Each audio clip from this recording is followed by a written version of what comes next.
Buenos días, tardes y noches a todos los que nos escuchan, dependiendo del lugar del mundo y el momento del día que se permitieron sintonizar.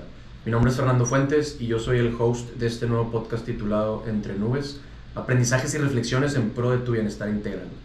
La mayor parte de mi tiempo la paso durmiendo. En segundo lugar, lidero un emprendimiento llamado Avioneta, uno que vino a este mundo a cambiar cómo el latinoamericano se relaciona con el alcohol por completo y para siempre. Y uno que también se encarga de velar por el bienestar integral de sus colaboradores, sus suscriptores, sus audiencias, su familia y sus comunidades. Entonces, en este espacio no solo elevaremos nuestra conciencia alrededor de nuestra relación con el alcohol y otras sustancias y conductas propensas a la adicción, también traeremos expertos en materia en cada uno de los pilares del bienestar integral y de diferentes filosofías e ideologías que pueden sumar a nuestra vida. Disfruten muchísimo el vuelo, nos vemos del otro lado de las nubes en dirección al atardecer. Mi querido Guillermo Moctezuma, primero que nada, qué honor y qué privilegio que nos compartas tu tiempo y tus conocimientos este día, jueves veintitantos de marzo del 2025. Fer, muchas gracias, me gusta el nombre, felicidades por tu nuevo proyecto, me gustó el nombre, Entre Nubes. Va a ser un gran proyecto, yo creo. Mucha suerte y nombre, al contrario, muchas gracias por la invitación y ya sabes que cuando lo requieras, aquí estaremos. Te agradezco muchísimo. Ahorita vamos a ahondar en las diferentes áreas de tu vida, pero brevísimamente, cuéntanos quién es hoy Memo Moctezuma. Me gustaría decir que, como lo platicamos, me gustaría decir que soy expublicista, pero no. Yo la verdad es que me considero escritor. Las palabras siempre han sido como parte de mí desde mi infancia, adolescencia y carrera y todo. Entonces, decía que me gustaría decir que soy expublicista porque tengo más de 10 años de experiencia en publicidad, especialmente en agencias de publicidad, como director creativo y actualmente justo acabo de agarrar la dirección de una de las mejores agencias de publicidad aquí en Monterrey, Catena Studio. Entonces ese es como pues un poco de mi background, expublicista.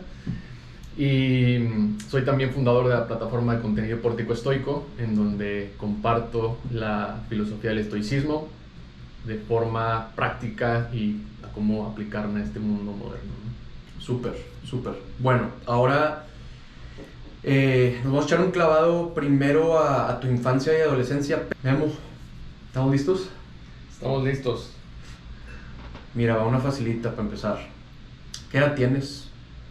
¿Dónde vives? Y tu ocupación ya no las compartiste, entonces las primeras dos. 36 años y vivo aquí en Monterrey, en San Pedro, somos vecinos ya. Casi, casi. Y sí, es eso. ¿Dónde naciste? ¿Dónde creciste? ¿Cuántos en tu familia? Un poquito de tu infancia. Nací en el Estado de México, en un pueblo que se llama Apasco, mucho más pegado a Hidalgo que de la Ciudad de México. Ahí nací, ahí estuve la mayor parte de mi infancia y después he sido como muy nómada. He vivido en bastantes ciudades, Querétaro, Puebla, Los Cabos, Ciudad de México. Y sí, tengo dos hermanos, ellos viven en el Estado de México y sí. Dos hermanos hombres también. Hombres también, sí, más chicos. Nos llevamos 3 años cada quien. Entonces, 36, 33 y 30. exacto. Ok. Cuéntanos de tus papás, ¿viven? Sí, ambos viven. Estuvimos, yo creo que un par de años, sobre todo en la infancia, como que lo puedo llamar disfuncional, una familia. Entonces, como que desde ahí empezamos cada quien sus rumbos y para cuando yo ya era un adolescente cada quien tomó rumbos distintos. Mi papá se llevó al más chico, mi mamá también decidió hacer otra vida, cada quien como que agarró su patín. Pero yo siempre he tenido a una segunda mamá que es mi tía, ellos viven en Puebla y básicamente ella se encargó de mí durante mucho tiempo. Y para mí es como mi mamá, ¿no? Ella vive en Puebla, mi tío también fue una persona que me apoyó muchísimo, entonces sí, o sea, este tema familiar, pues siempre he dicho que no escoges a tus padres, pero al final tú terminas decidiendo cuál es tu futuro, ¿no? Claro. Y solo para aclarar, ¿tu tía casi madre del lado de tu mamá o del lado de tu papá? Sí, es hermana de mi mamá. Ya. Es hermana de mi mamá. Y pues sí, digo, al final, creo que cada quien hace con su vida lo que quiere y sobre todo, pues ver como tu futuro y cómo quieres, como después responder a toda esa adversidad que se te puede presentar, ¿no? Háblame de Memo en la adolescencia, como el mero meollo de los teens. Fíjate que Personalidad, carácter, sí. qué hacía, qué deshacía, qué destruía, qué construía. Yo creo que mucho de esa adolescencia fue lo que determinó pues mi infancia, o sea, siempre fui un niño muy desapegado, desatendido. Mi tía, de hecho, se acuerda que pues siempre me veía como muy solitario, muy separado de todo, y yo creo que eso terminó afectando mucho mi adolescencia, al grado de que pues ahí me refugié totalmente en la música, por ejemplo, las palabras, los libros, y más que deshacer o no, siempre fue muy como introvertido también, ¿no? O sea, digo, la música y el deporte también. El deporte en la infancia fue un factor fundamental para mí, eso vino de mi abuelo. Okay. Y sí, digamos que en la infancia fue mucho deporte, en la adolescencia fue mucha música, básicamente, es como lo puedo describir. Excelente. ¿Algún instrumento que toques o tu instrumento favorito? Yo creo que mi instrumento favorito es el piano. No lo toco muy bien, pero ahí componía la mayor parte de la música. Okay. Pero lo que terminé tocando es la guitarra. Ok.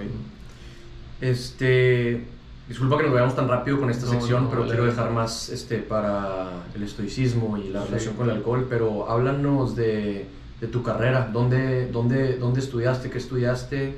Háblanos de la década de los 20 a los 30 también.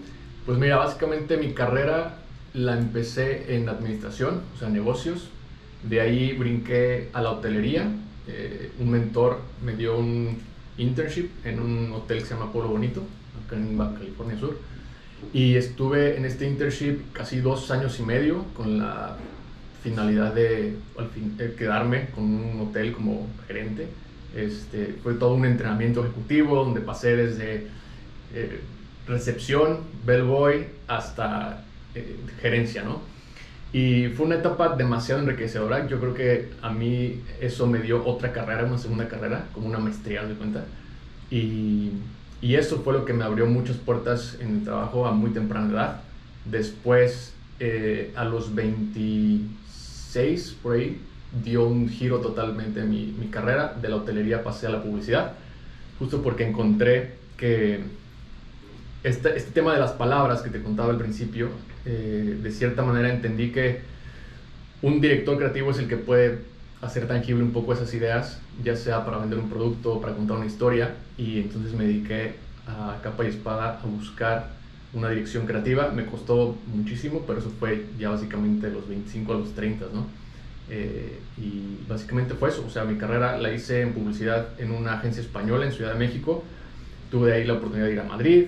Estuve bastante tiempo workaholic, en muy buen rato en agencias, hasta que ya después ese enamoramiento empieza a bajar. Ya. ¿No? Y nada más para ubicarte espacialmente, en carrera, ¿en qué ciudad estabas? Recién graduado, ¿en dónde? Después entiendo que fuiste a España y en algún momento llegaste a Monterrey.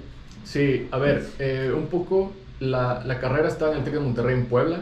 De ahí hubo un episodio en mi vida que cambió todo y me fui a la hotelería, y ahí le seguí en línea. Terminé, y a partir de ahí como que simplemente fue la experiencia, ¿no? O sea, estar en el hotel es muy buen trabajo, también la hotelería muy demandante, pero al final como que no era lo mío, y de ahí brinqué a publicidad. En publicidad no tenía absolutamente nada de experiencia, y si alguien está en publicidad, lo primero que tiene que hacer es tener un portafolio para mínimo demostrar que sí tiene cosas que puede hacer, sobre todo en la parte creativa, ¿no? Sí. Y eso básicamente fue donde pues empecé a picar piedra. Me metí a una escuela que se llama Miami Art School ahí en Ciudad de México, que es exclusiva para publicidad. La diferencia entre estudiar marketing y publicidad es muy, muy diferente. De hecho, si a alguien le gustaría, ya hablando de estos temas, entrar a trabajar en una agencia de publicidad, yo le recomendaría 100% irse a una escuela de publicidad tipo la Miami Art School, o hay otras también que se especializan en eso, porque te dan todo el know-how de lo que pasa en una agencia de publicidad, y en la escuela no tienes mucho eso. Entonces, básicamente fue como mi carrera, y eso fue de los 25 a los 34, 33, en pandemia. En pandemia fue cuando empecé a terminar ese ciclo, digamos. Súper. Mira, vamos a hablar del estoicismo, yo creo que el tema más interesante de la noche, pero Sí. vamos a entrar un poquito al tema de tu relación con el alcohol y la evolución de esta relación a lo largo de los años. Creo que tú y yo por primera vez conectamos hablando del tema del alcohol, que teníamos en común periodos de abstinencia, periodos de moderación o de templanza, periodos de exceso. No creo que los dos los tuvimos en su momento. Entonces, pues sí, como tú veas pertinente dividir las etapas de tu relación con el alcohol, y igual si la puedes atar a momentos que estás viviendo en tu vida, ya sea en el hotel o geográficamente o estudiando versus ya trabajando. Platícanos un poquito de esto, por favor. Pues mira, yo creo que lo importante es compartir, y en su momento también lo platicamos cuando nos conocimos, el tema genético, ¿no?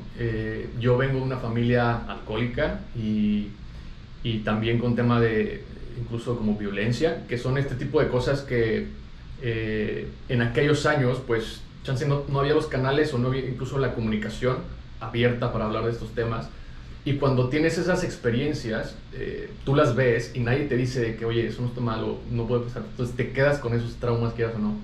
Entonces, teniendo en cuenta eso, pues al final en tu adolescencia o cuando empiezas a consumir, empiezan a salir estos fantasmas y como que a rodearte de cierta manera. Y para mí nunca fue un tema el alcohol, o sea, no tuve un problema como tal de consumo, en donde justo, o sea, como que, digamos, para trasladar esa violencia que había visto sobre el abuso del consumo. Pero yo tuve el primer pico, yo creo que más fuerte, de consumo de alcohol hacia el tema de diversión, ¿no? Y esto ya estamos hablando, para poner un poco en la etapa, cuando ya estaba en Cabo en hotelería. Ya. Porque ahí la verdad es que estaba totalmente desatado en cuestión como de libertad, ¿no? O sea, teniendo en cuenta que no tenía una figura atrás como para decirme, oye, bájale un poquito esto. O sea, yo estaba prácticamente solo y con amigos, y luego un lugar bastante pues en cuestión como de todo ese ambiente de alcohol, fiesta, etcétera. Entonces a mí el primer pico de consumo bastante fuerte, que incluso te estoy diciendo que puedo llegar o sea, llegué 2 veces al hospital por tema de casi congestión. Sí. Pero para mí nunca fue, o sea, problema de tipo depresión, sino era básicamente diversión, ¿no? Sí. O sea, era salir con los amigos y ponernos bebernos casi todo el bar, etcétera, y eso era una tras otra, ¿no? Sí. Entonces ese fue el primer pico. Lo que me hizo salir de ahí creo que fue justo después de ciertos años, porque pues, viví en Cabo casi 6 años, y estábamos hablando una etapa de mi vida de los 25 a los 27 por ahí. O sea, cuando te estoy haciendo este pico, o sea, viví a Los Cabos, y después cuando empecé a consumir mucho alcohol ya fue un poco más, digamos, como conoces a los amigos y todo, y empiezas a rodar eso, ¿no? Ya. Pero me salí porque justamente, o sea, dije, aquí no voy a hacer nada, si no me voy de aquí. Y aparte estaba en un momento en Los Cabos donde no había mucho que hacer. Ahorita ya es un lugar turístico increíble, pero en aquel entonces solo había fiesta, trabajo y lo mismo, ¿no? Y ese loop. Ya. Y obviamente pues con esa edad pues es lo único en lo que estás, ¿no? Ahorita ya regreso y hay demasiadas cosas, está increíble. ¿A qué edad saliste de Los Cabos? De Los Cabos yo creo que salí y aparte tuve la fortuna de todavía trabajar para los hoteles, porque en ese entonces se me dio la suerte que llegó todo el boom de social media. Entonces, en lugar de yo quedarme con la gerencia, presenté un proyecto en el que consistía de desarrollar toda la parte digital de la empresa. Entonces empecé a empujar esa parte, y con la opción de irme a Ciudad de México, porque pues ahí se estaba desarrollando todo. Entonces todavía me salgo de Cabo, yo creo que a los, híjole, soy bien malo con los tiempos, pero punto que me ha salido a los 27, 28, Okay. Salido en cuestión de que me mudé a Ciudad de México, ¿no? Y a partir de ahí yo creo que fueron 1 año y medio, 2 años de trabajar con ellos, iba y venía de Ciudad de México a Los Cabos, pero ya hubo un momento en el que justo todo el tema de social media se convirtió después en publicidad y decidí dejar la hotelería y dedicarme a todo eso, ¿no? Ya. Entonces ese fue el primer pico digamos, de consumo fuerte que tuve con el alcohol. Ok, voy a hacer énfasis en 2 temas y luego mi siguiente pregunta relacionada a tu relación con el alcohol, ¿va?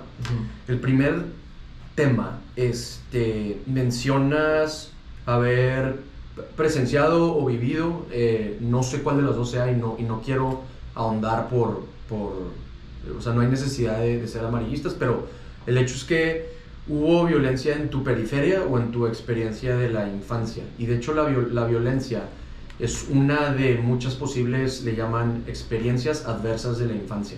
Y cuando digo experiencias adversas de la infancia, imagínate cada palabra con mayúscula, es un nombre propio de un estudio que se hace en Estados Unidos con más de 10,000 personas del sistema hospitalario público de Estados Unidos. Okay. Y básicamente lo que logran hacer es un estudio longitudinal. ¿Qué significa esa palabra para nuestra audiencia?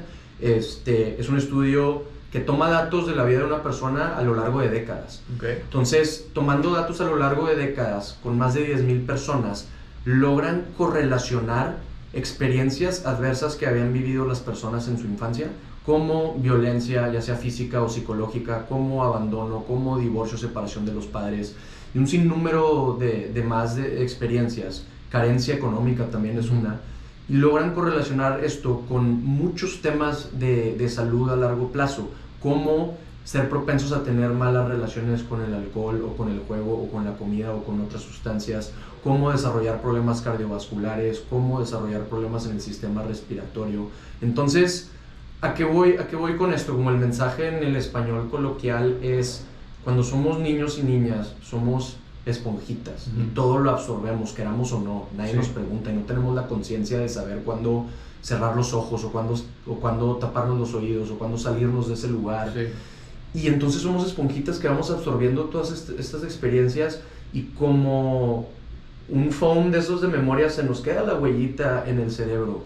Sí. Y el reconocer y el hacer conciencia que todo esto influencia nuestro carácter, nuestra personalidad, nuestros comportamientos, qué botella levantamos o no levantamos 10 años después, 20 años después, 30 años después en la vida. Sí. Eso está cañón, lo quería puntualizar y pues dejárselo a la audiencia a reflexionar, ¿verdad? Por un lado.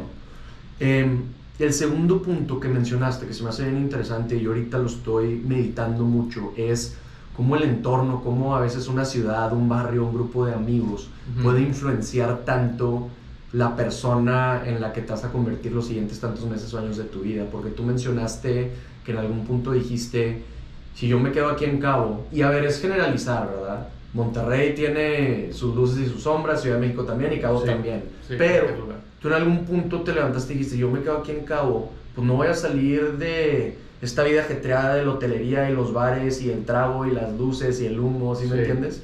Entonces también puntualizar ahí la influencia del entorno en quién nos convertimos. Sí. Porque luego a veces gente que nos está escuchando, y tú y yo lo hemos vivido en carne propia, nos podemos sentir estancados porque estamos metidos en un río y estamos intentando nadar contra la corriente de ese río, ¿verdad? Claro. Si ahorita tú y yo, y ahorita vamos a hablar de eso, estuviéramos en un paradigma de moderación de consumo de alcohol o de abstinencia, y nuestro grupo de amigos, nuestra tribu, son los más pedotes de Monterrey, pues estaría muy difícil operar en esa tribu, ¿verdad? Sí. Entonces era eso. Ahorita te quiero preguntar, háblame de tu...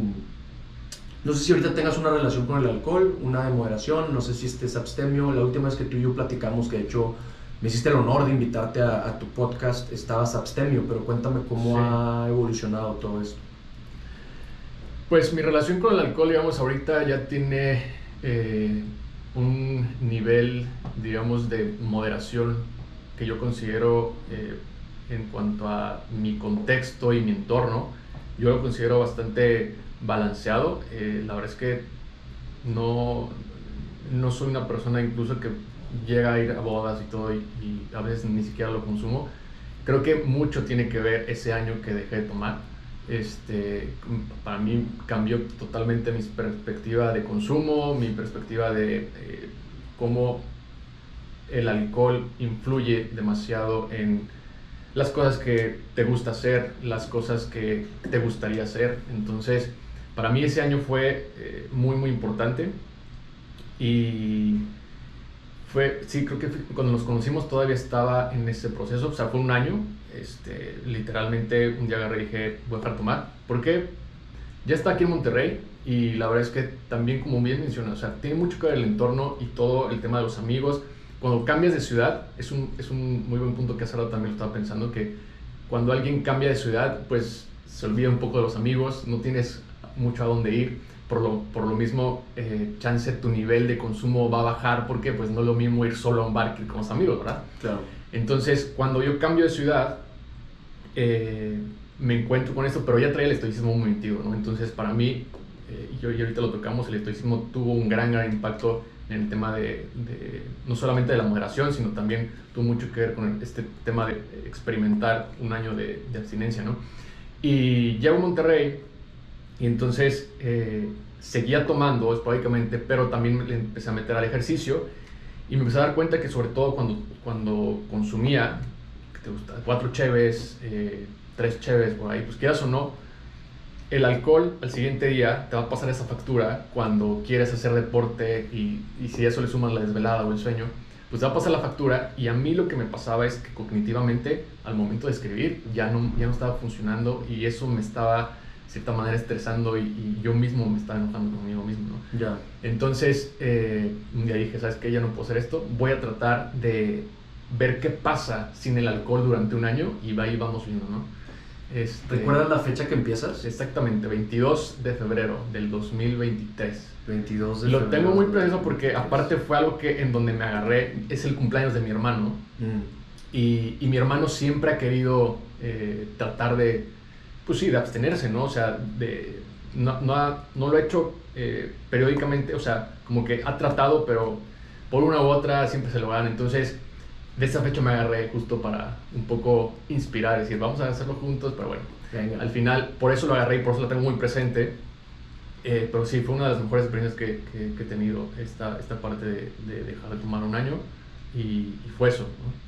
Medio me empezaste a responder una pregunta porque yo no sabía si la abstinencia había sido antes en tu vida y luego el estoicismo, pero ya entendí que descubriste primero el estoicismo y luego dentro de esa filosofía la posibilidad de abstenerte era más saliente, más atractiva. Sí, el estoicismo lo descubro prácticamente en pandemia. Ahí fue cuando, porque yo en pandemia y seguramente muchos tuvimos de todo, ¿no? O sea, obstáculos, adversidad, hubo quienes perdimos seres queridos y eso más le sumas que no podemos salir y todo el tema de recorte social, o sea, fue una gran adversidad, la verdad, para todos. Sí. Y realmente es increíble que muchos sigamos aquí, la verdad. O sea, a veces como que otra vez platicaba con una persona que justo ya habían pasado ciertos años después de la pandemia y seguimos aquí. Es como haber pasado eso, no es cualquier cosa, ¿no? Sí. Entonces yo lo descubrí ahí y cuando lo descubro y lo comienzo a practicar y lo comienzo a interiorizar y a integrar en mi vida, llega un punto en el que toca el tema del autocontrol, ¿no? Y es una de las cosas muy interesantes que tiene el estoicismo y pues ahí es donde conecta esta parte de la abstinencia, ¿no? O sea, el tema de qué tanto autocontrol, qué tanta fuerza de voluntad puedes tener y a partir de cuándo tú empiezas como a subir un poco el nivel, ¿no? Y para mí fue como esta conexión, o sea, dejar de tomar un año para ver qué tanto fuerza de voluntad tengo. Sí. Me llama mucho la atención. Siempre he sido también muy así, o sea, como, sí, que de como hecho retarme a mí mismo y ver hasta dónde puedo llegar y pasar ese límite siempre se ha hecho muy interesante, ¿no? Porque creo que cuando pasas esos límites es cuando descubres una nueva capa de tu vida que no sabías que podías hacer y una nueva versión de ti que no sabías que existía, ¿no? Y a ver si al final podemos hablar un poquito, hacer doble clic en este tema, porque también tú y yo coincidimos como triatletas, como ultraatletas, y es un poquito lo que estás diciendo, pero pues en el ámbito del deporte, ¿verdad? Sí. Déjame, voy a un infomercial y después te voy a hacer unas preguntas relámpago del estoicismo para darnos una clasecita a todos de qué es el estoicismo. El infomercial es que este es un buen momento. Y hace sentido recordarle a quien nos escucha que Avioneta ofrece planes flexibles y económicos de suscripción mensual para que cualquier hispanohablante pueda mejorar su relación con el alcohol y cumplir su meta de moderación o de abstinencia. También tenemos planes para el ser querido, la pareja, el hijo adulto, los padres, pues en nuestras propias vivencias identificamos que estas personas también tienen necesidades puntuales y desafíos a solucionar. Los invito a visitar nuestro sitio web www.avioneta.org, también nuestras redes sociales @avionetaorg. Memo, regresemos y cuéntanos cómo descubres el estoicismo. Ahorita vamos a hablar de qué es el estoicismo, pero cuéntanos cómo lo descubres. ¿Te tropezaste con un libro? ¿Encontraste uno tirado en el parque? El descubrimiento lo tengo igual fijado como la fecha que tengo de que dejaste de tomar. Que dejé de tomar. Porque, como contaba, a mí la pandemia pues sí me pegó bastante fuerte. Yo fui uno de los afectados, no solamente en tema de perder a seres queridos, sino también terminé una relación ya de 6 años, 7 años. Perdí el trabajo también, un trabajo que me gustaba mucho. En ese entonces era director creativo para Ocesa y estaba encargado como de todos los festivales de música. Estaba conectado con la música, entonces me gustaba bastante, y cuando llega la pandemia me di cuenta que llegó una ola y me quitó todo eso, ¿no? Entonces eso, más pues toda una ola también como de ciertas cosas que yo no había estado trabajando y no había resuelto de mi infancia, de todos esos periodos. Entonces literal se convirtió en una bola de nieve inmensa. Sí. Que yo recuerdo que estaba en mi cuarto, y ahí en Ciudad de México, estaba lloviendo, estaba de noche, y pues ya estaba bastante cansado y estaba bastante exhausto de pensar. Rumiaba mucho los pensamientos, brincaba del pasado al futuro, lo que pude haber hecho mejor, lo que iba a hacer ahorita, en ese entonces, o sea, qué iba a hacer con el tema del trabajo.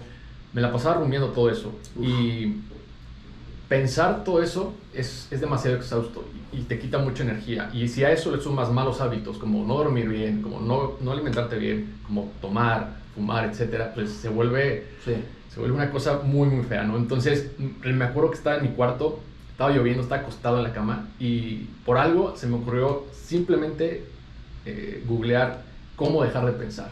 Literal, eso fue lo que googleé, cómo dejar de pensar. Entonces, me salió muchísimas cosas, ¿no? O sea, estuve de que coaching, psicología, cognitivo conductual, me salía tema de psicodélicos, que también durante un tiempo fui por allá, me salían muchas cosas, pero de repente me topo con una frase que decía: sufrimos más en la imaginación que en la realidad. 100% cierta. Y esa frase para mí, qué buena frase. No puedo decir que fue la que me cambió la vida, porque no es una pastilla ni algo mágico, pero sí fue esa parte cuando estás en un túnel y ves un rayo de luz. Para mí esa fue como la guía, ¿no? De que me ves por allá. Sí. Entonces, cuando empiezo a buscar más sobre esa persona que se llama Séneca, doy con los estoicos, doy con el estoicismo, y ahí empiezo como todo el descubrimiento, ¿no? Ahora, explícame qué es el estoicismo como si yo tuviera 7 años. Una vez mi sobrino me preguntó eso, porque estaba terminando de escribir el podcast, y me preguntó qué estaba haciendo, y ya le dije. Me dijo: ¿pero qué es el estoicismo? Y me acuerdo que en ese entonces como que no tenía una respuesta muy clara para un niño de 7 años. Y porque ¿cómo le puedo explicar como todo el tema de virtud, como el tema... Mi sobrino tenía en ese entonces 9 años, 8. Entonces ahorita creo que lo que le respondería es de todo lo que te pase, de todo lo que te va a pasar también, y te pueda pasar, lo único que controlas es tu respuesta. Entonces el estoicismo básicamente está entre el estímulo y la respuesta. Esa mitad, o sea, esto que está aquí, entre esas dos, es el estoicismo. Es una filosofía de vida. Exacto, es una filosofía de vida que te va a permitir justo tener mejores respuestas, que esas respuestas al final van a definir tu carácter. Viktor Frankl era estoico sin saberlo, o sin llamarse. Muchas personas son estoicas sin saberlo. La diferencia es que, pues obviamente, hay personas que la convierten en un estilo de vida, pero sí, Viktor Frankl, muchas personas, ¿no? O sea, ese libro es muy bueno, En busca del sentido, habla demasiado, por ejemplo, del autocontrol, de cómo esta parte de la adversidad realmente es un regalo, ¿no? Si lo conviertes en algo. Muy interesante y sí, básicamente es eso. Ya.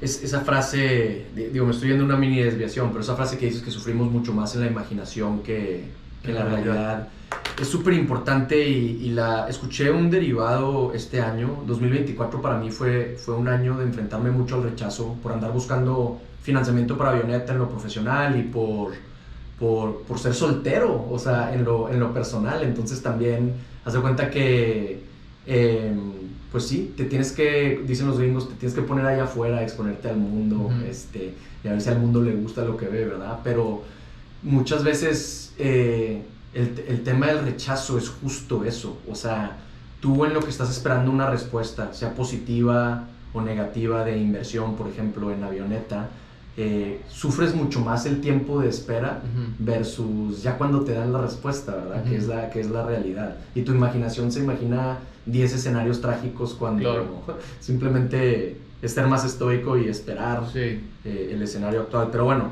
me fui por una desviación. Te quería preguntar, más o menos, ¿cuándo nace el estoicismo? ¿En el siglo III antes de Cristo? ¿2 después? Tiene 2000 años, hace 2000 años más o menos. Okay. Y lo fundó un griego que se llama Zenón de Sitio, que antes de fundarla estudió con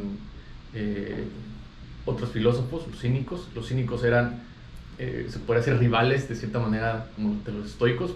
Tienen la filosofía es muy parecida, pero tienen otros principios. Pero después de entrenarse, digamos, Zenón con varios filósofos, decide hacer la escuela del estoicismo y a partir de ahí siguieron todos los demás. Hay una gran diferencia que son los estoicos griegos versus los romanos, que seguramente son los que la mayoría de las personas conocen, ¿no? Marco Aurelio, Séneca, Epicteto, Musonio, etc. Entonces, la diferencia, nada más para que, si quieren el dato, es que, digamos que los romanos lo hicieron mucho más accesible. Okay. Y si Marco Aurelio hubiera seguido lo mismo que hizo Constantino con el cristianismo, el estoicismo hubiera sido una ideología principal. Sí, porque Marco Aurelio no lo hizo, a diferencia que de Constantino, ¿no? O sea, Marco Aurelio no le dijo a su pueblo de que esto es lo que deberían estar haciendo, no, él se lo guardó para él. Pero los estoicos romanos se encargaron mucho más de hacerlo accesible, ¿no? De incluso más como de practicarlo, de llevarlo a algo más terrenal. Los griegos también, porque obviamente ellos pusieron las bases, pero la diferencia de los griegos es que para ellos eran mucho más blanco o negro, ¿no? Sí. Eran muy tajantes, o eres virtuoso o no eres virtuoso. Y para los romanos dijeron, a ver, no existe el perfecto estoico, no es tanto alguien no puede ser demasiado virtuoso, hay un punto medio y entre eso hay cosas que se pueden mejorar, cosas que vas a volver a repetir en cuestión de errores, son obstáculos, etc. Entonces los romanos tuvieron como esa parte de hacerlo mucho más práctico, mucho más terrenal y de simplemente ver al perfecto estoico como alguien solamente como un punto de referencia, no como algo inalcanzable, ¿no? Ya, bueno, mencionaste algunos nombres de los líderes de pensamiento clásico, pero no sé si faltó alguien del lado griego y no sé si quieras mencionar alguno de los, digamos, los 3-4 libros del estoicismo clásico que hay que traer a colación sí o sí. Pues sí, yo creo que, o sea, el tema de los clásicos, cuando alguien se quiere meter al estoicismo, va a ser, yo creo que un poco difícil, porque es mucho más fácil meterse por alguien que te lo dé un poco más masticado, por decirlo de alguna manera. Porque para empezar, por ejemplo, el libro de Marco Aurelio que se llama Meditaciones, que es el más famoso, realmente Marco Aurelio no se sentó y dijo, voy a escribir un libro, ¿verdad? O sea, Marco Aurelio, ese libro en específico es su diario personal. Entonces, a diferencia de Séneca y Epicteto, que sí escribieron para enseñar y pasar la filosofía, Marco Aurelio lo puso más como un diario. Entonces, cuando tú lees ese libro, no te hace un poco relación como lo que estás leyendo en una página versus, no en otra, sino en la misma página, como que brinca y Básicamente son sus pensamientos, ¿no? Entonces, si no estás muy familiarizado con el estoicismo y sus principios, pues te va a costar un poquito entenderlo. Entonces, los clásicos creo que se los dejaría a alguien ya después de haber leído alguno de los modernos que hicieron la chamba de explicarla y de ver cómo también aplica al mundo moderno. Pero bueno, para los clásicos es las meditaciones de Marco Aurelio. Yo en especial recomiendo una edición que es la que tiene una portada de un cuervo negro con rojo. Creo que es de Gregory Hayes. Esa es la edición. Cambia mucho las ediciones en cuanto de las traducciones. Yo cuando leí por primera vez esta edición en inglés, se me hizo mucho más, como, digamos, terrenal, o sea, como que más práctica incluso, que una traducción por ahí que vi en español, que estaba muy en el castellano, y como que incluso hay quienes le ponen como cierta parte romántica, ¿no? Como para respetar un poco eso. Marco Aurelio lo escribe en griego, entonces como que algunos tratan de respetar eso, y encontrar ediciones es un poco complicado. Entonces yo recomiendo mucho, a mí personalmente me gusta mucho esa edición que te digo de Marco Aurelio, de las meditaciones de Gregory Hayes, y luego está todo el tema de Séneca, ¿no? O sea, todas las cartas a Lucilio y todos los escritos que hizo Séneca. Hay demasiados, Séneca escribió un chorro. Epicteto tiene su Enquiridión, que se llama que es un manual de vida, es cortito, pero es uno de los mejores también. Y Enquiridión, así se llama. Enquiridión se traduce a manual de vida. Sí, es como la traducción que le pones es manual de vida, ¿no? Wow. Ese suena muy bueno. Y de ahí creo que está también, hay uno de Musonio Rufo. Musonio Rufo fue el maestro de Epicteto, entonces hay por ahí un par de textos de él. Y esos como los clásicos, ¿no? Háblame de los líderes de pensamiento moderno. Fuera de Ryan Holiday, no sé a quién más mencionarías, pero bueno, está él. ¿Cuáles son, en qué orden recomendarías leer libros de Ryan Holiday? Y háblame de otros dos referentes, si es que los hay en el mundo moderno. Yo creo que el tema de Ryan Holiday es un poco polémico, porque me he encontrado con gente que no le gusta mucho, porque cree que se ha agarrado de su maquinaria de publicista y era director de American Apparel antes. Entonces, como que muchos piensan que se ha agarrado de ahí para, digamos, hacer el estoicismo un poco más un producto que una filosofía. Pero la realidad es que sus libros son bastante buenos, o sea, a mí en lo personal me gustan mucho. Y yo lo que sí le atribuyo es que fue por él que el mundo empezó a conocer el estoicismo, ¿no? O sea, por su maquinaria tan buena en cuestión de cómo sacar todos los contenidos, en qué medios, etcétera, cómo escribirlo, cómo llegar a la gente, cómo incluso bajarlo también al mundo práctico moderno. Creo que fue uno de los primeros que lo empezó a hacer bastante bien. Entonces sí, Ryan Holiday. A mí personalmente el que más me gusta es el de El obstáculo es el camino. Okay. Creo que eso es un muy bueno para empezar. Creo que es de hecho su mejor libro, o sea, como que el más vendido. Y de ahí pues ya tiene todos, ¿no? Si te gusta también el tema de la historia, tienen un muy bueno que hizo con su editor, que es La vida de los estoicos, creo que así se llama. Y ahí literal vienen muchos, o sea, la mayoría de los estoicos, desde los griegos hasta los romanos, y un poco de su historia, ya como de qué pasó en su vida, qué lo que hicieron. Entonces está muy interesante ese libro para alguien que se quiera meter un poco más de historia. No es como que te dice de la filosofía, o sea, como los principios y cosas que cómo se aplica, sino más bien se dedicaron exclusivamente a ahondar sobre la vida de los estoicos. Es muy buen libro también, y a partir de ahí pues ya vienen, por ejemplo, los académicos, ¿no? Que son Donald Robertson, es muy bueno, también a él lo recomiendo. Él tiene un libro que se llama Piensa como en un emperador romano, que igual te da como esta práctica al momento de cómo poder adoptarla en tu vida. Está John Sellars, también tiene un libro muy pequeño, como 80 páginas, que es uno de los mejores resúmenes del estoicismo para alguien que quiere empezar, que se llama Lecciones de Estoicismo de John Sellars. Está uno que se llama El arte de la buena vida, que el autor es William B. Irvine, también es uno de los que más recomiendo. Y bueno, o sea, entre ellos pues hay más, ¿no? Todos académicos. De hecho hay algo que se llama Stoicon, como la Comic Con de cómics, pero se llama Stoicon, que pasa cada año y se reúnen todas estas personas que pues tratan de bajar el estoicismo a algo más terrenal y moderno, ¿no? Súper, vamos a dar una vuelta como de 60 grados. La siguiente pregunta es, háblanos de los principios fundamentales del estoicismo. ¿Cuál es la tableta de Moisés del estoicismo? Pues yo creo que tiene mucho que ver con la respuesta que me preguntaste de cómo le diría a un niño, ¿no? Porque esa respuesta viene a partir de uno de los principios básicos, que es la dicotomía del control, la dicotomía de Epicteto, que básicamente es entender que hay cosas que no controlas y cosas que sí controlas. ¿Qué sí controlas? Lo único que controlas son tu respuesta y tus decisiones, ¿no? Tus acciones. Tus pensamientos no los controlas. Al igual que las emociones, los estoicos le llaman protopasiones, ¿no? Todas las emociones que vemos en Intensamente, para los estoicos eran protopasiones. Y eso realmente no lo controlamos, es parte del ser humano. O sea, nada te va a impedir que algo te haga llorar. Me voy a sentir feliz, no tomas esa decisión. Exacto. Sí. No es como que lo creas, o sea, hay un estímulo de por medio, claro. Pero a partir de ahí es cuando viene el estoicismo y te dice, o te recomienda, hay que gestionarlo, ¿no? El enojo y la ira y todo eso. Entonces, ¿qué es lo que no controlas? Absolutamente todo lo demás, ¿no? O sea, todos los factores externos. Entonces, esta dicotomía es uno de los principios básicos.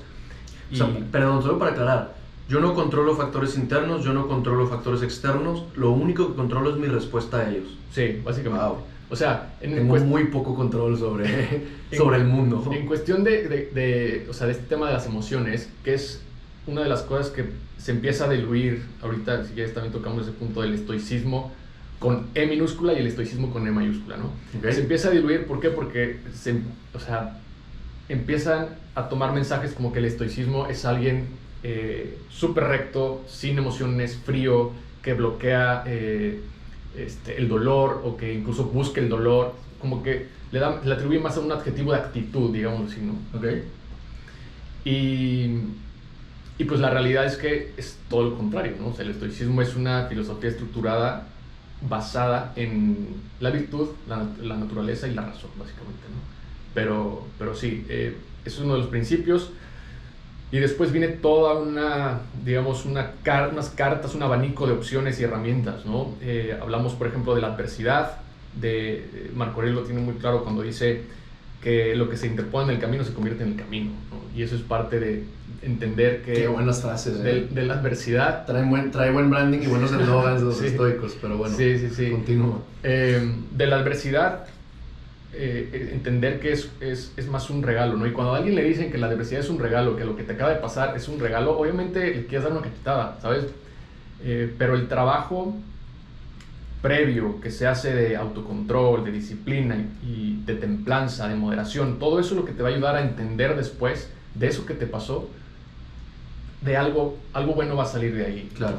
Entonces habla de la adversidad, habla de una cosa muy importante que también es esta diferencia entre el estoicismo con E minúscula y el estoicismo con E mayúscula, que es los estoicos siempre buscaban hacer bien a su entorno, ¿no? O sea, el bien común, lo que significa que hay que hacer cosas para mejorar el entorno. Marco Aurelio lo hacía con su pueblo. Séneca lo hacía activamente cuando se volvió político, ¿no? Yeah. Entonces, la diferencia de este tema que te digo, del estoicismo con I minúscula, se piensa también que los estoicos son individualistas, ¿no? O sea, malamente se piensa eso, cuando realmente uno de los principios es buscar mejorar también el bien común. Ya. Yeah. Oye, no sé si hay 4 virtudes, o si escuché mal, o si tengo los cables cruzados, pero hace no mucho escuché que son 4 y que una es la templanza, que otra es... Tú dime. Sí, es parte también de los principios, ¿no?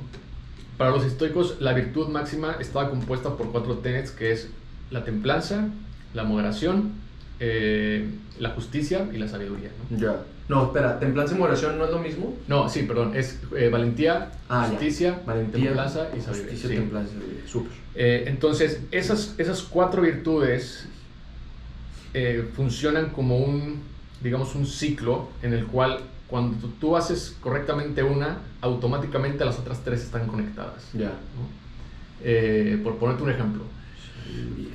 Digamos que alguien en el trabajo va a dar su primer feedback, ¿no? Sí. Y para dar feedback, tú sabes que a veces es difícil, sobre todo cuando alguien no está dando resultados, ¿no? Entonces, sí. ¿Cómo aplica para la persona que lo va a recibir, ¿no? Para empezar, tiene que estar, digamos, abierto a recibirlo y tiene que ser moderado en sus palabras, porque lo que sea que diga va a tener una consecuencia, mismo con el que dé el feedback, ¿no? Sí. Tus palabras deben estar moderadas para no decir más y decir lo suficiente. Entonces, va una, ¿no? La moderación. Tienes que ser justo porque tienes que ofrecerle alternativas y cosas para que ambos lleguen a un común acuerdo. Claro. Tienes que ser sabio, al final de cuentas, porque lo que sea que lleguen a un acuerdo va a repercutir en el negocio, y también lo que sea que él haga después de lo que tú le digas de que, oye, vamos a hacer esto, lo que sea que después haga él, va a ser también una consecuencia, ¿no? Entonces, las 4 virtudes están conectadas en el momento que tú empiezas a hacer una. Ya, súper. Bueno, yo creo que tengo una más, pero voy a ver las preguntas del público. Antes de empezar a responder alguna de sus preguntas, simplemente les quiero recordar por última vez que Avioneta ofrece planes de suscripción mensual para mejorar nuestra relación con el alcohol y como seres queridos también, para informarnos, capacitarnos y atendernos. Visiten www.avioneta.org y también nuestras redes sociales en @avioneta.org. Los invito a comunicarse con nosotros por los múltiples canales. Si tienen dudas, Memo, antes de pasar a las preguntas, si nos puedes recordar tu nombre y apellido, tus redes sociales si es que estás en redes, tu sitio web y productos y contenido que ofrezcas. Sí, me pueden encontrar en redes sociales. La personal, creo que la que más uso es Instagram, guillermoctezuma.com, así. Mi página igual, guillermoctezuma.com, y de ahí pues ya se deriva todo lo que es el Pórtico Estoico, así como tal, Pórtico Estoico en todas las plataformas digitales, ¿no? TikTok, Instagram, Facebook, YouTube. Y si a alguien le interesa practicar esta filosofía a través de uno de los mejores hábitos que creo que tienen los estoicos, y ahorita podemos platicar de eso, es el diario, ¿no? O sea, el diario, escribir en un diario es uno de los hábitos que más recomiendo. Para mí es como, podría ponerlo casi al mismo nivel de hacer ejercicio y comer saludable. Eso creo que es lo que me ayudó en temas, por ejemplo, como de la moderación, de la abstinencia, a pasar todo ese tramo. Escribir en un diario es muy importante. Entonces, ahí en el Pórtico tenemos un diario, que es el diario estoico, y este diario está hecho para las personas que no conocen la filosofía y quieren como empezar a practicarla. Hay unas preguntas, esas preguntas te ayudan justo a pasar un poco la adversidad, a entender los obstáculos, a ser más agradecido, etcétera, ¿no? Y dentro de ese diario hay historias que justo te cuentan más o menos sobre cómo podrías adoptarla, todas estas virtudes de las que estamos hablando, ¿no? Entonces, lo pueden encontrar en diarioestoico.net o en la página de Pórtico Estoico. Y también, si les interesa, por invitarme y por todo, si ponen el código Avioneta, les estaremos dando un descuento ahí en la página. Entonces, pues nada. Súper, te agradezco mucho. En su momento me regalaste ese diario y le saqué mucho provecho y mucha mugre a lo largo de muchos días. Déjame, veo las preguntas y vamos eligiendo aquí unas preguntas buenas.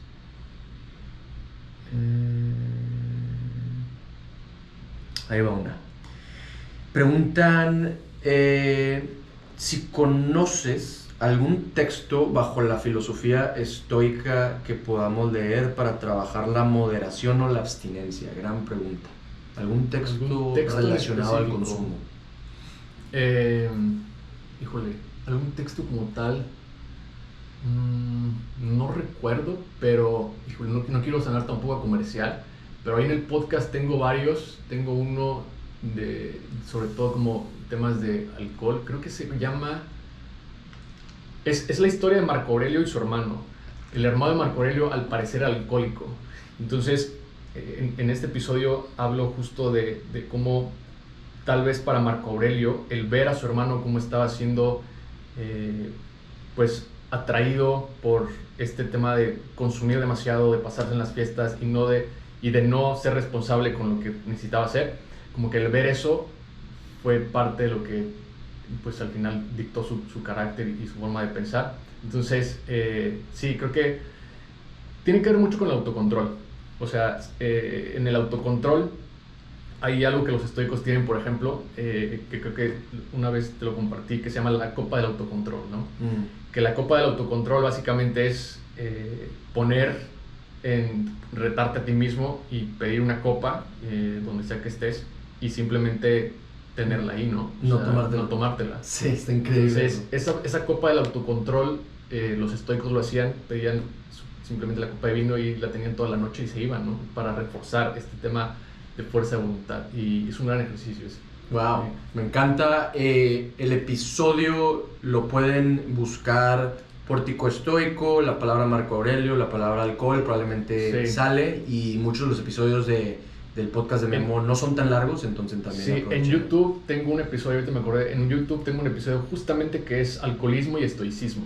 Así si le pones alcoholismo y estoicismo, ahí te van a aventar todos los datos. De hecho, ese episodio lo hice antes de tomar la decisión de este año de abstinencia, porque ya había escuchado y había investigado toda la data. Entonces fue también un shock de ver esa data, lo que le estaba afectando a mi cuerpo y todo. Más el estoicismo fue como un win-win. Y sí, ahí está en YouTube, se llama Alcoholismo y Estoicismo. Súper. Pues mira, ya estamos acercándonos a las 8 p.m. Yo tengo una muy buena pregunta para cerrar. Te quiero preguntar qué hábitos han transformado tu vida y nada más haces la anotación si tal o cual hábito está atado al estoicismo o no. Sí. Entonces danos una listita y cuáles son estoicos. Es el diario. El diario, creo que llevar un diario es algo que transformó completamente mi vida, porque te permite tomar distancia y te permite también bajar todos esos pensamientos, toda esta conversación interna que tenemos. Y uno de los ejercicios, muchas personas piensan tal vez que llevar un diario puede ser un poco, no sé, como que extraño o incluso como que no saben qué escribir, ¿no? Cuando tú le dices, oye, llevas un diario, es que no sé qué escribiría, tampoco sé si voy a hacer esta constancia de día a día. Un diario es una libreta que puedes tener ahí, no necesariamente tienes que escribir diario, pero la tienes ahí, es un recurso más bien, ¿no? Sí. Entonces, lo que puedes hacer es agarrar preguntas. Por ejemplo, Séneca se hacía todas las mismas preguntas todas las noches, ¿no? ¿Qué hice bien? ¿Qué pude haber hecho mejor? ¿Cómo lo puedo mejorar? Esas 3 preguntas cerraba su día y justo le permitía mejorar su carácter, ¿no? Entonces, llevar un diario te permite justo eso, moldear tu carácter de manera más consciente, lo que estás sintiendo, los obstáculos por lo que estás pasando, de qué estás agradecido, ¿no? Todo eso, como conectar más con tu presente. Y algo muy curioso que pasa, bueno, en lo personal que a mí me pasó y por eso creo que digo que es algo muy transformador. Cuando tuve el periodo de abstinencia, yo sabía que el alcohol estaba siendo un factor importante en la parte cognitiva, ¿no? O sea, me estaba afectando. Entonces se me ocurrió ir a mis diarios y encontré que yo me dejaba mensajes en donde me ponía: recuerda que el alcohol es lo que te está afectando, ¿no? Deja de tomar. O sea, notas como muy directas, ¿no? Que se la estaba diciendo yo creo que el Guillermo al futuro, ¿no? Y cuando veía esas notas, fue como tomar un poco más la decisión de que, o sea, ya sé qué es lo que me está afectando, ya sé que este es el problema, hay que quitarlo, ¿no? Ya. Entonces, todo ese tipo de cosas, y es lo mismo con el ejercicio, con cualquier hábito, ¿no? O sea, el hecho de estar escribiendo cómo te sientes, las etapas por las que estás pasando, tenerlo en el diario, no significa que siempre vas a ir, o sea, tampoco es como que, tienes el diario, entonces voy a ver qué pasó en el pasado, tampoco es vivir en el pasado, sí. Pero sí es una herramienta muy, muy útil, ¿no? ¿Sueles escribir en el diario en la mañana o en la noche? Fíjate que tengo, respecto a ese hábito, tengo varios métodos. Tengo dos diarios. Que es el diario estoico, en el cual, ese diario lo hice porque desde pandemia, cuando comencé a incorporarlo, lo que hice fue agarrar todas las preguntas de los estoicos que veía que estaban ahí en los textos y se hacían, ¿no? O sea, Séneca, Marco Aurelio, o sea, se preguntaba mucho de la muerte, de cómo tratar a las personas, etc. Entonces, me quedé solamente con las palabras que más resonaban y también que me servían día con día. Entonces, durante 2 años, yo escribía esas preguntas y las contestaba, ¿no? Entonces, básicamente el diario fue una creación que yo necesitaba que ese diario estuviera impreso para no escribir todas las preguntas. Sí. Y bueno, a eso ya nada más le metí unas historias y la idea fue de que si esto a mí me está sirviendo, seguramente a alguien más le puede servir, ¿no? Claro. Entonces, ese diario lo uso esporádicamente, no diario. O sea, de repente lo agarro sobre todo cuando me siento bien, cuando me siento, por ejemplo, al terminar el Ironman, en momentos específicos, ¿no? El que sí uso diario es otra libreta que tengo normal, o sea, Sí. sin nada. Y ahí sí, por ejemplo, en la mañana o en la noche, ¿no? O sea, descargo lo que traigo, cómo me estoy sintiendo. Por ejemplo, Sin preguntas guía. sin preguntas guías, ¿no? Okay. A veces uso el diario también para guiarme. O sea, Sí. dentro del diario hay preguntas al final, que creo que Sí. las has visto. Este diario es un producto de Memo, solo para no confundir. Sí, Es que está la palabra diario y... Sí, el diario estoico es este producto que hice Sí. con la finalidad de seguir con la práctica estoica, ¿no?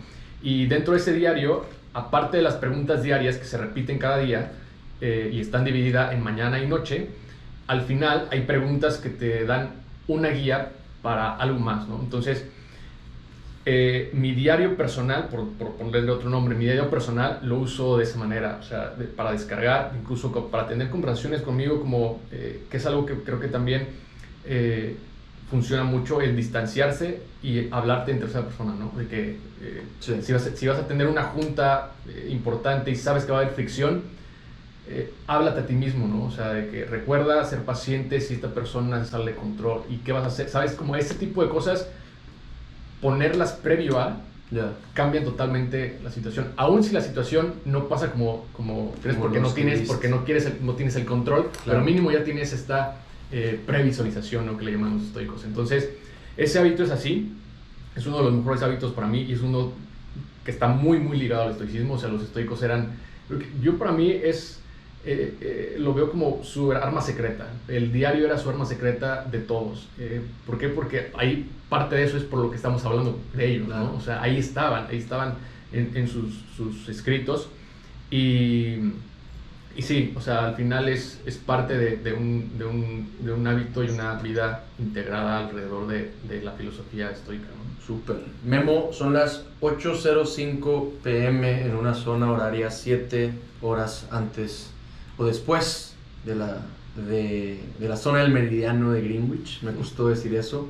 De nuevo, fue un privilegio tenerte aquí. Recuerden seguir a Memo en sus redes, guillermomoctezuma.com, también su sitio web, tiene contenido, principalmente un podcast que se llama El Pórtico Estoico, y tiene varios productos como el diario que nos menciona.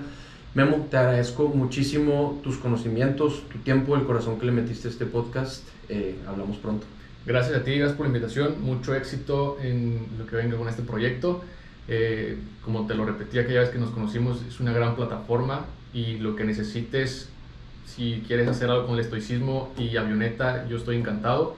Y bueno, sí, muchas gracias por la invitación, es un gusto siempre abrir este tipo de espacios, ¿no? Gracias por acompañarnos a inaugurar el primer episodio de Entre Nubes. Venga.